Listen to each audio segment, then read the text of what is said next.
much. Thank you, everybody. Thank you. Thanks so much, everybody. Thank you, thank you, thank you. And welcome. And in today's incredibly topical show, Neil Armstrong walks on the moon, some angry cyclists, and I throw a sandwich out of the window.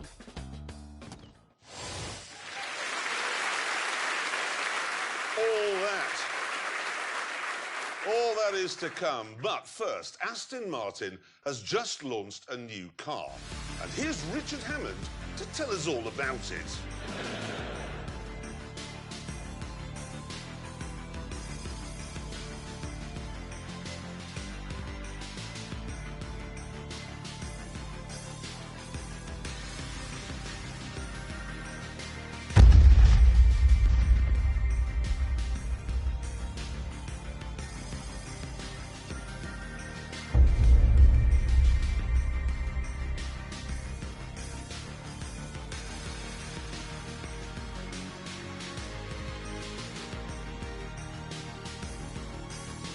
This is the new V8 Vantage. And, well, it's not an ugly car, is it? I mean, I'm not sure about this colour. You'd be on the phone to your doctor if your wee came out like this, but the shape itself is stunning.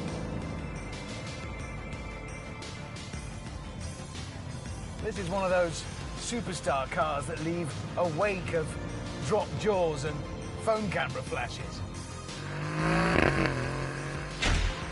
And as the smallest, punchiest, sportiest car in the Aston lineup, it's fast too.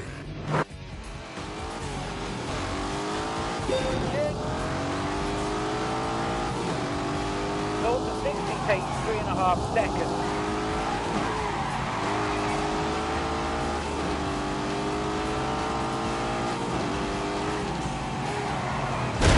For God's sake.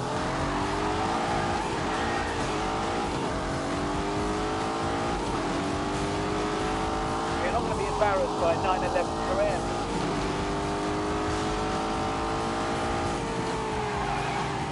Here we go.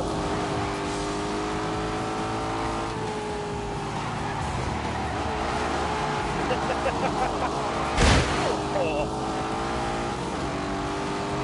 Gotta keep the pressure on. Oh, no.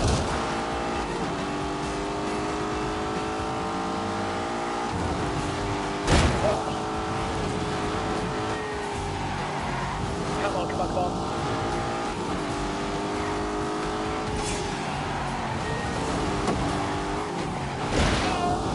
This is dangerous because of you. Come on, come on, come on. Oh.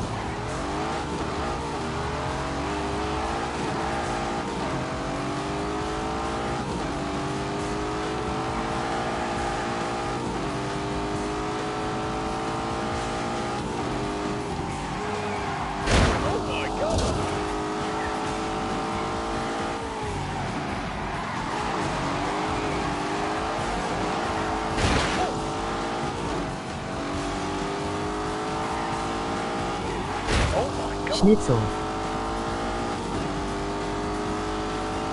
Come on, keep going.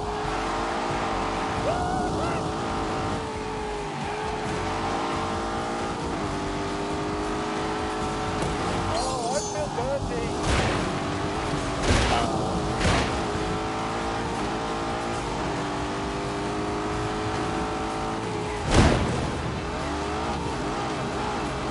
Everything you've got.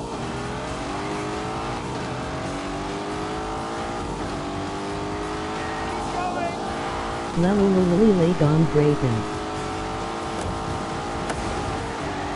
Unleash the beast! Oh, God.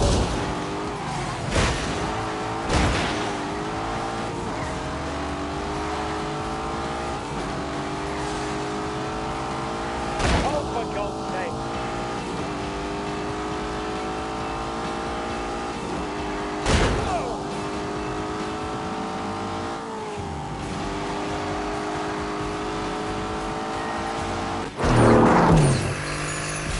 Top speed, 195. But here's the thing. Astons have always been beautiful and fast in a straight line. But when you're making a sports car, that's the easy part. It was when you dug deeper under the skin into the areas you couldn't see that in the past they often came up short. The trouble is, the company's never had the money or the manpower of Porsche or Ferrari, and you could sense that in their cars.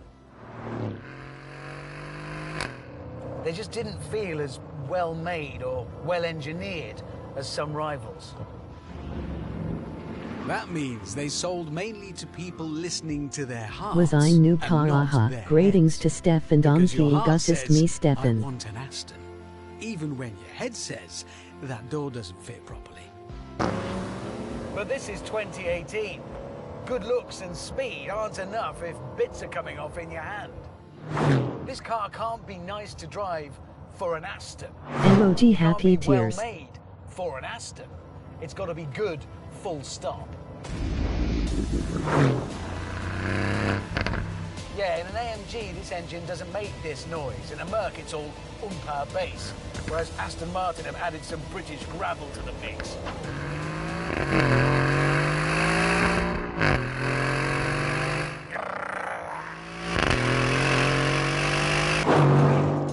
So, it's handsome, quick, tuneful, It's me, and feels Stefan. well built.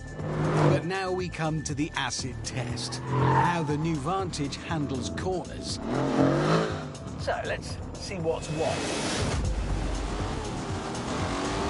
Go, go, go! Built an all-new chassis, a shorter version of the one under the DB11.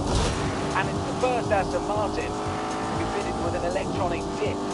Very expensive, but very valid. Oh, no. Oh, come on! Then we come to the end. It's a 4-litre V8. It has twin turbos. It makes 510 horsepower.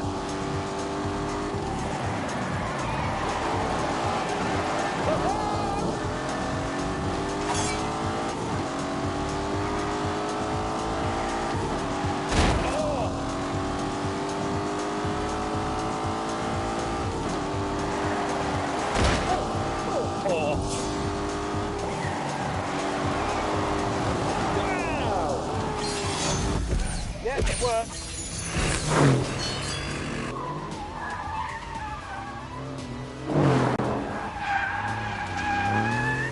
This is in control of its power. It really is. Shit coronavirus It's GRR. been set up by Scray. a man who used to work at Suspension Masters Lotus. And you can tell. In the past, you could buy an Aston and love it, but still know deep down that a 911 was a better car. With this new Vantage, that gap has been closed Bitcoin spam. to a point where it doesn't matter. Shit coronavirus It's not GRR. just brilliant for an Aston Martin.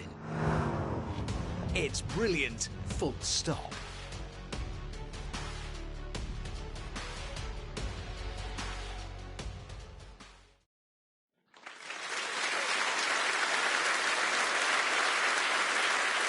Good job. I can see her. Can you really? I really can see her. We agree with you on that. It's a brilliant, brilliant car. But one thing I ought to Fress mention, was you know first all that spam tech MIT inside Einer it? Orson. That is Mercedes stuff, but it's last generation Mercedes stuff. Yes, they're but it's fitting. still better than all the stuff that Aston used to fit. That's true. Is it not? No, that is true. And the other thing, you expressed surprise that it's got that AMG engine. But Yeah. you've got to remember the Aston V12 they've been using for years. That's German. Well, it's made in Germany. Yes. Well, that makes it sort of German, doesn't it? No. It's where it's designed and developed that matters. Let's not get bogged down with what's German and what's not. The point is, OK, unlike the previous Vantage, that is way, way more than a pretty face. I mean, a lot more. But now let's find how fast Abby can get one around the abode.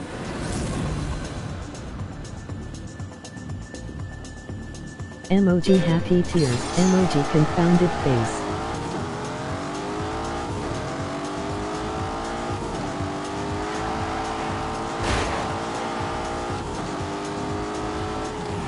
away there at that unusual and frankly stupid square steering wheel. And already we're at the drop down into your name here.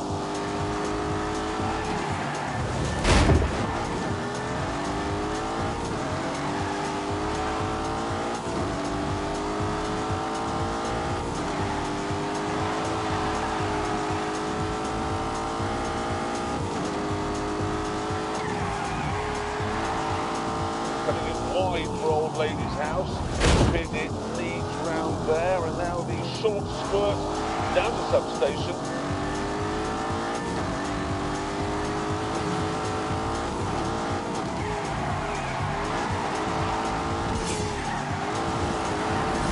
Cross the line. It's exciting. It does. It's live. It's like an old-fashioned racing car, moving around. The old days. It's a good-looking lap, that. Right, let's find out where it ended up on our lap board, shall we? Here we go. Look at exactly the same speed as a 911 GT3 RS. Yeah, and when you think the Aston doesn't have a massive wing and scaffolding in the back, that is pretty impressive. Very impressive. Yeah, but never mind that. Look, it's no faster than a BMW M5. Yes, but I think what that says, James, is the M5 is seriously quick. Now, this year marks the 50th anniversary of the first landings on the moon, and I thought I should take a little celebratory look back at that truly historic mission. James, this isn't a grand tour of whatever is in your head. You do know that. No, but I promise there will be some cars in this film. Eventually.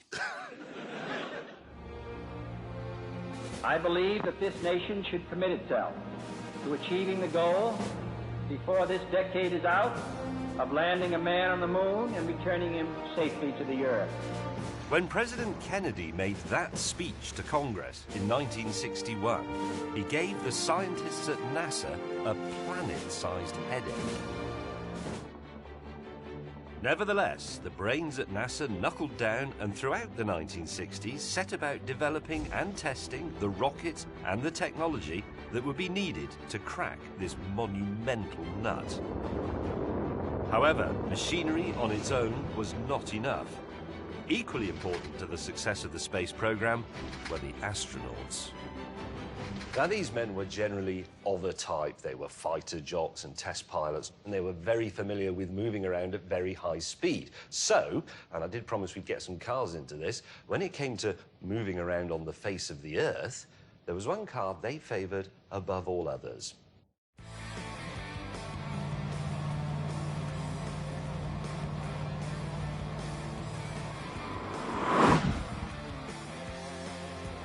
The Corvette, America's premier sports car.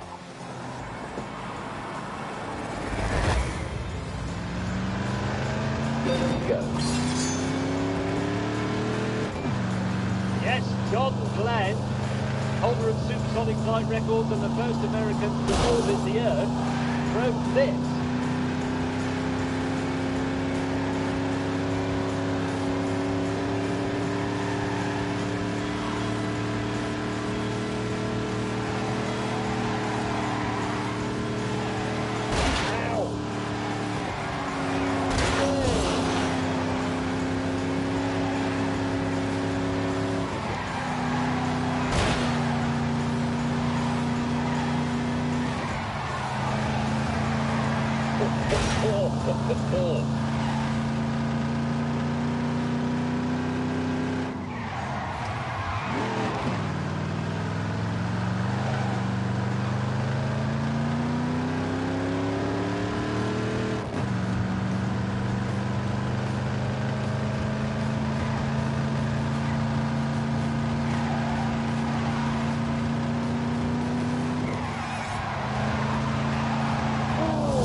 Loving between the American astronaut and the Corvette started with Alan Shepard, the first American in space in 1961. And on his safe return to Earth, he was given a free Corvette by General Motors, a sort of medal for services to the country. By 1969, just inside Kennedy's deadline, NASA was ready to try landing some men on the moon. The astronauts chosen were Buzz Aldrin, who drove a Corvette, Neil Armstrong, who drove a Corvette, and Mike Collins, who drove a Beetle. Presumably that's why they left him in the command module and didn't let him walk on the lunar surface. Eagle Houston, we have you now. Do you read over? Loud and clear. When the astronauts finally approached the surface of the moon, the landing was not without drama. Okay, all flight controllers, gonna go for landing. The designated spot was full of craters, Eagle Houston, you're a go for landing. forcing Armstrong to fly manually and look for another place to set down. 4 forward, drifting to the right a little. Okay, engine stop.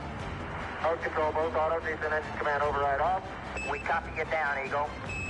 Houston, Tranquility Base here. The Eagle has landed. When they finally landed, they had just 20 seconds of fuel remaining. But no matter, they were down on the moon. That's one small step for man, one giant leap for mankind.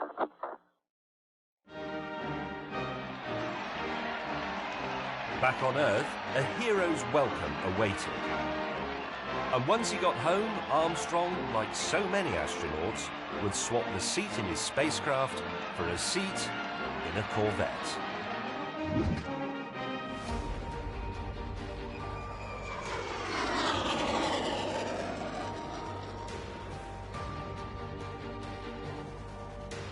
And when I say Corvette, I mean this actual Corvette. This one. This was his. This is Neil Armstrong's Corvette.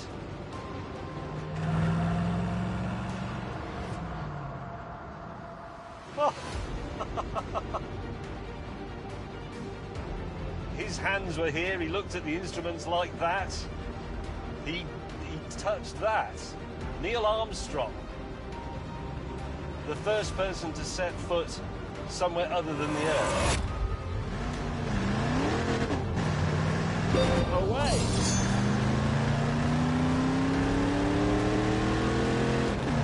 Go faster.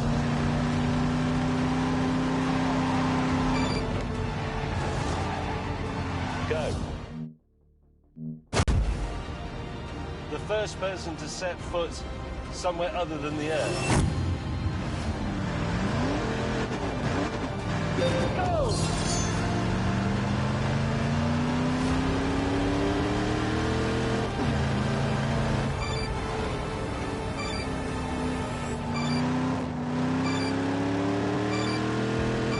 Forward. Right then, let's go.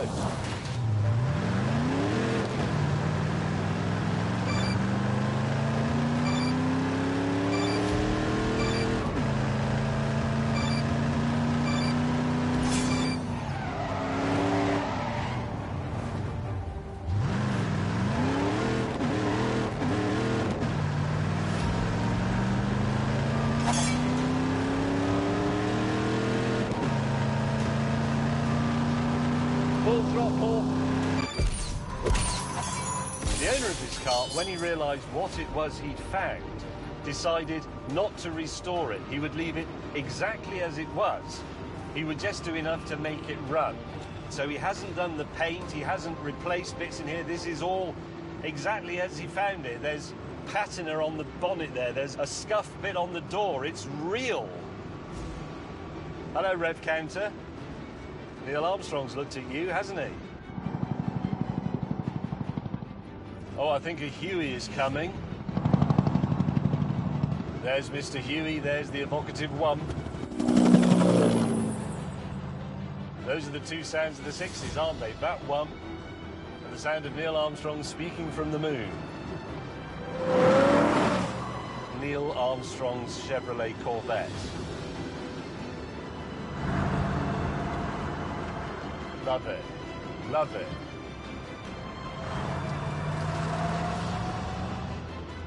What an honour.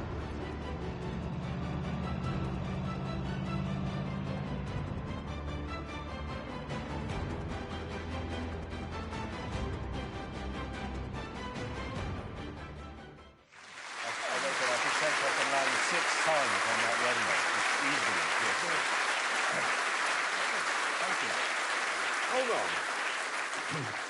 What's gone wrong with astronauts? They don't go to the moon anymore. No. They used to be rock gods. I mean, if you think about it, they would drive their Corvettes into town, get hammered, get chlamydia, and the next morning they'd be upside down in a starfighter.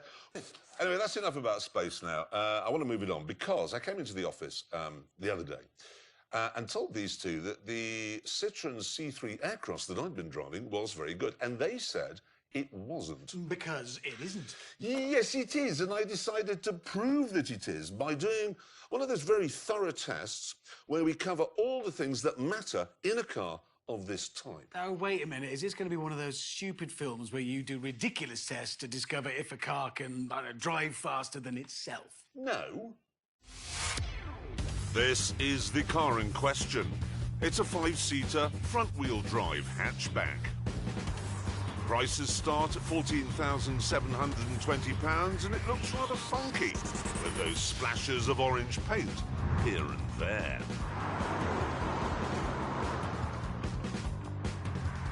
It's also easy to see out of because the windows are made from glass and all the controls fall easily to hand because they're on the dashboard or the steering wheel rather than under the carpet in the boot. There we go.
You may be wondering what makes it so special.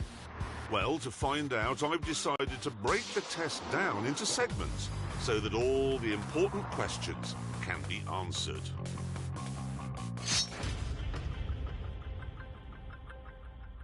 To find out, we've come here to the banked Millbrook Bowl in Bedfordshire. Citroën say that because the quite small 1.2-litre 3-cylinder engine in this particular version of the Aircross is turbocharged, it produces 128 horsepower. And now it's time to see what that means in terms of top speed. And here we go.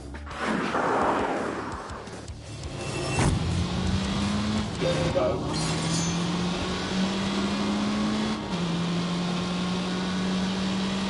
Right fast.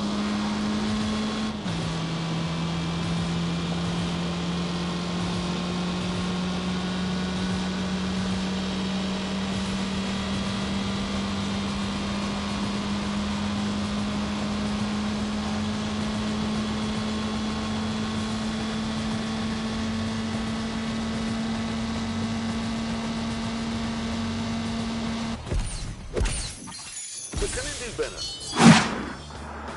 Okay, what I've done now is hooked up to the back end of a Bentley Bentayga. Now, this is a car with a top speed of 180 miles an hour.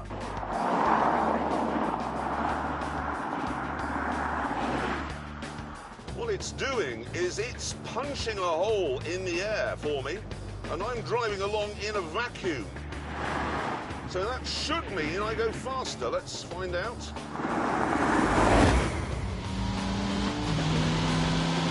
Go.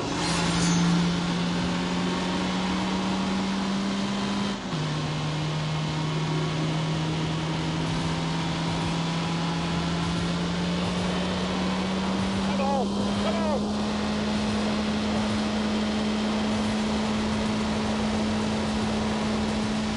very, very quickly here.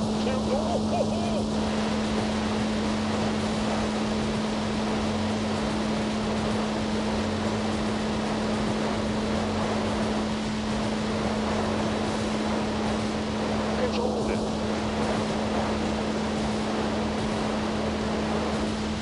Go, go, go, go, go, go!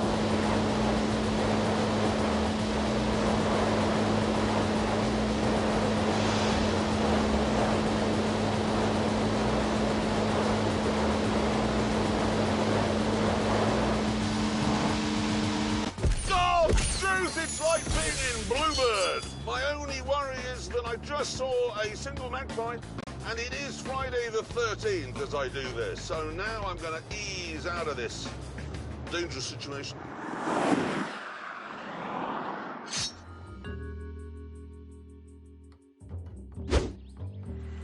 Well, if the space is smaller than the aircross, then the answer is no.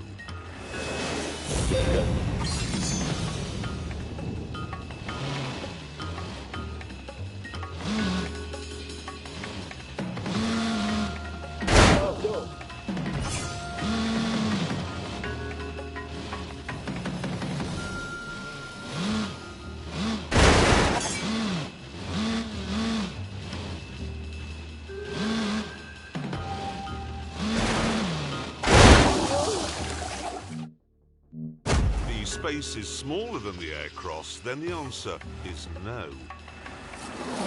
No.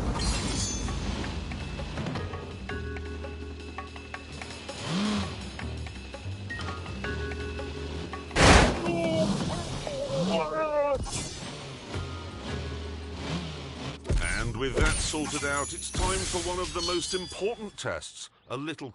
The space is smaller than the aircross, then the answer is no. Go.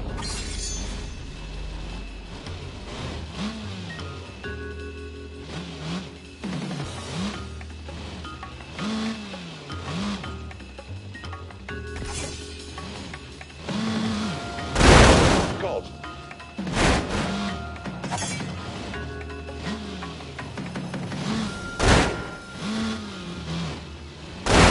God.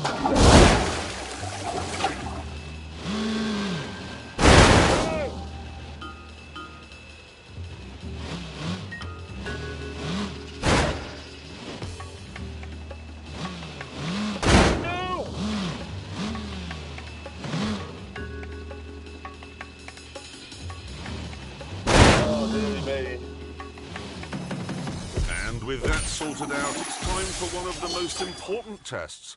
If the space is smaller than the aircross, then the answer is no. No.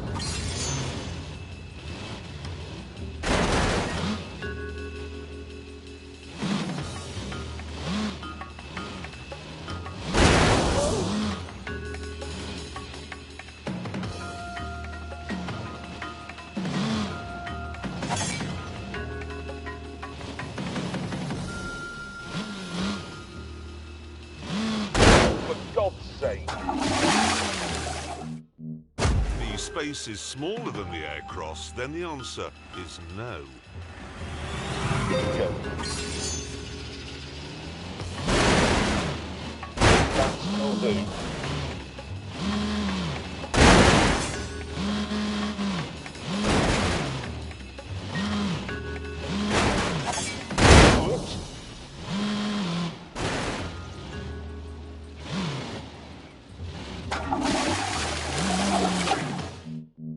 Space is smaller than the aircross, then the answer is no. Go.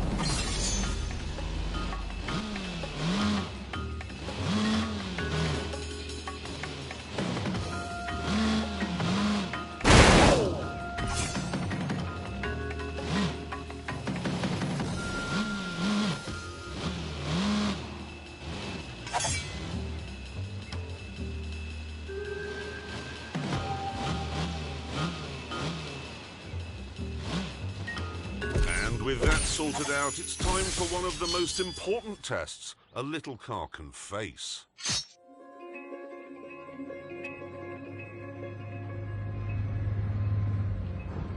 To find out, I've come to Southampton Docks, where obviously I've been forced to wear a hard hat in case a ship lands on my head. Anyway, as you can see, the little car has been attached by rope to the enormous car transporter.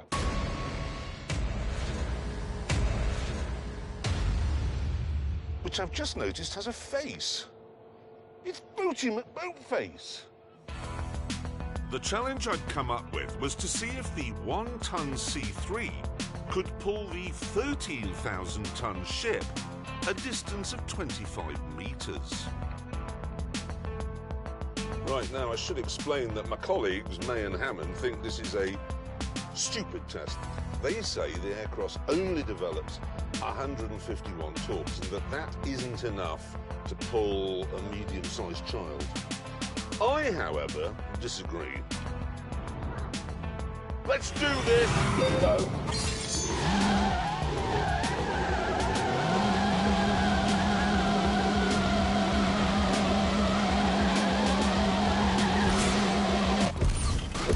Oh, Christ, there's some elasticity in that rope. Ooh, hello. Why is it going backwards? This is a bit of a worry. Is that ship? The ship's going back. Look. The ship is going back. What? The situation's bad. As we reattached the tow rope, I wondered what had gone wrong.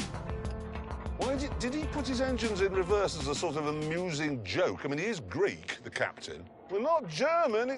We didn't mess your economy up. With the rope reattached, we began the test again. Here we go.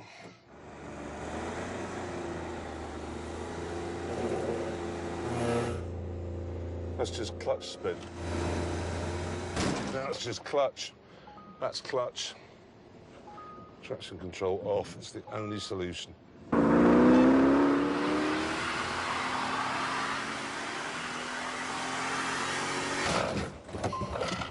Hang on.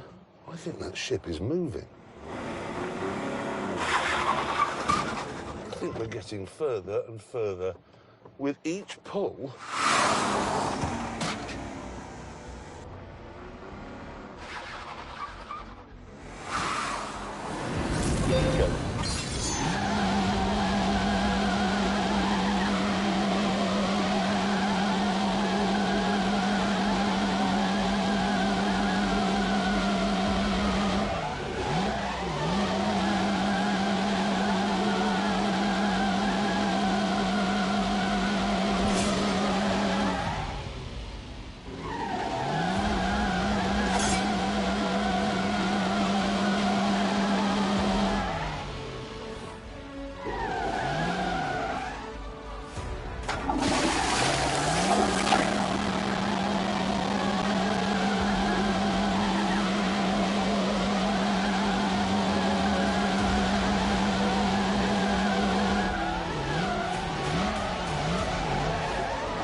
the power and strength of the Citroen.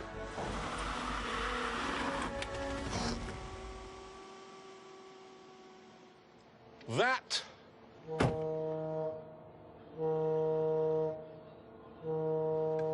is Boaty McBoatface admitting defeat. And with that sorted out, it was time to address the C3's practicality.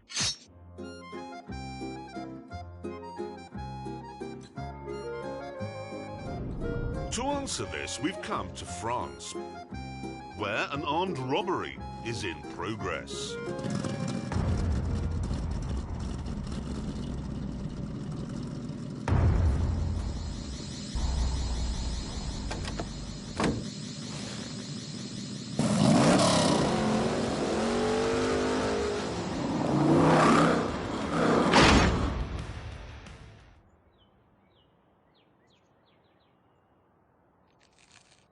Burglars anglaises avec visage horrible are maintenant making their escape in a red 1972 De Tomaso Pantera GTS.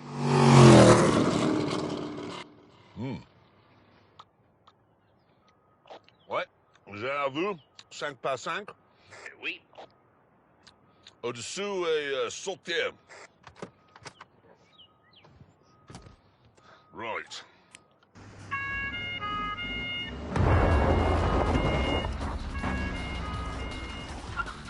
Let's do this!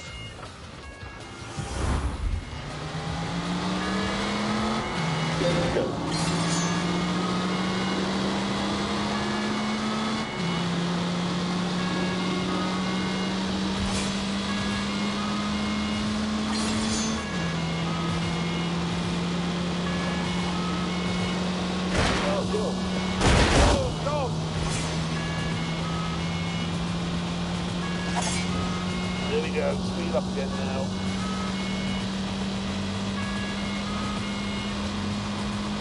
Come on, turn!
All around the world, police forces normally have pretty good cars.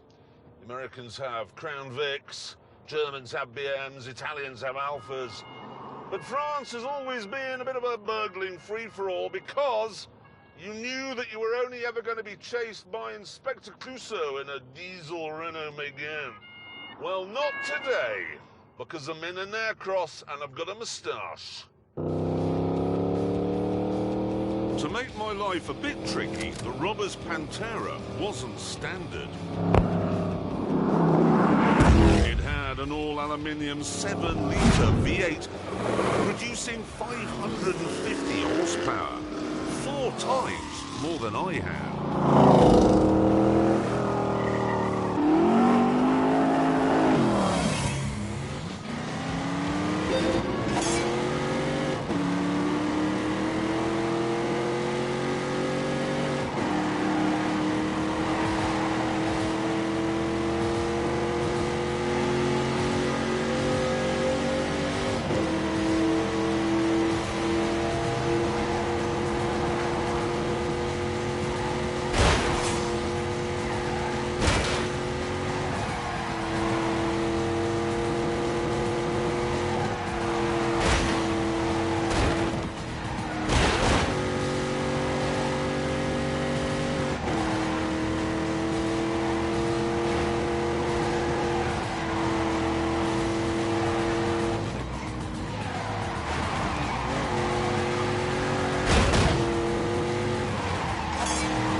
I caught up with them.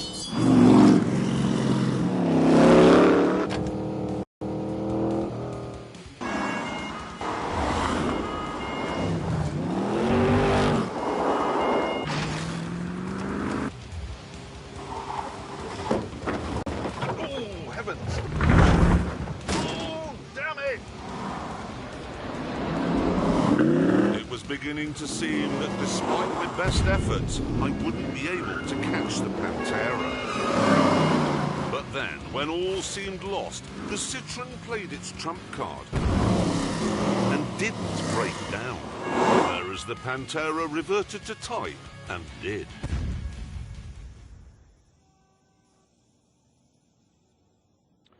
There you go, son. Oh, God. He's using hair dye. Anyway, it's now time for the final test, the big one. The answer to the question I'm asked 5 or 6 times a day.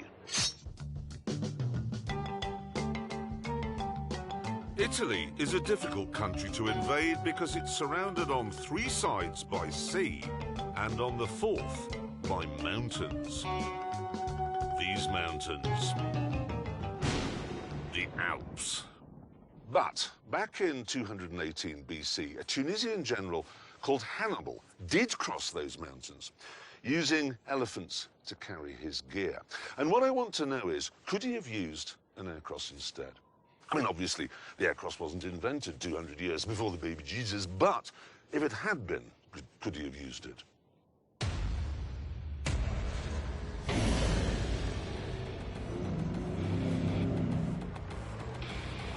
We know that the Citroën is powerful and torquey, but what really matters on a job like this is traction.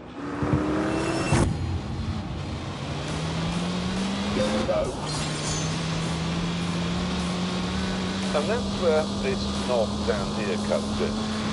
It engages something called the grip control system, and that sounds like a gimmick, but it isn't.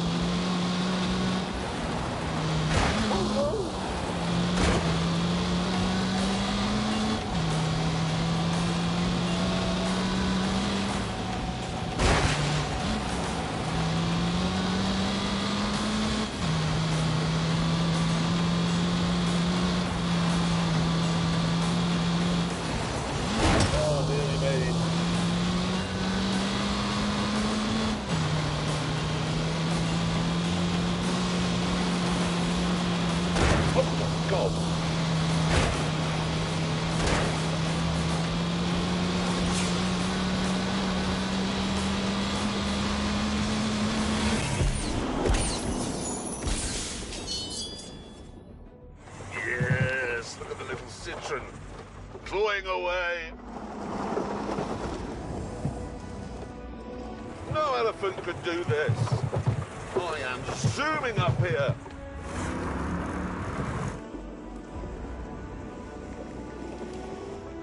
God knows what sorcery the computers are using to keep me going here, but they are.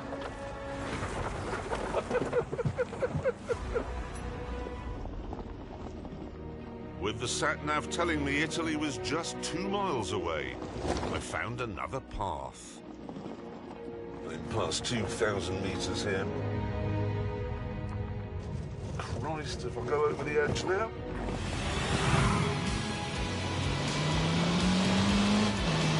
There we go.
finally, the border moved into view.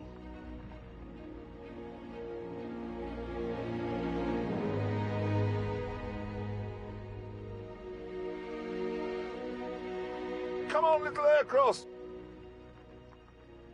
There you are! Clever car!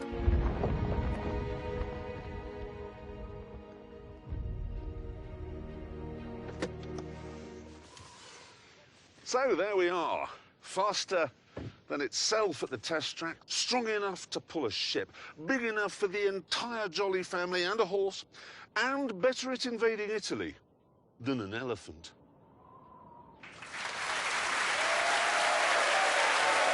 Really? How many seasons? Happy little car. Very good. Are you all right? In the head, I mean. What do you mean?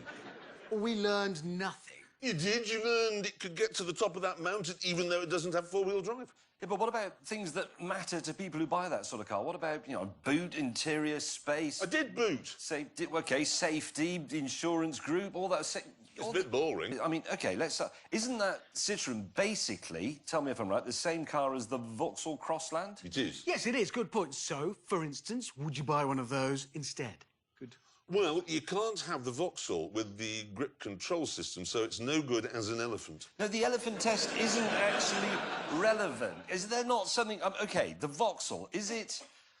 How easy is it to vacuum out the interior? There you go. I knew you were going to mention that. So what I did was I took the Vauxhall down to a man who knows a thing or two about vacuuming, none other than Sir Dyson. Abonnieren nicht vergessen.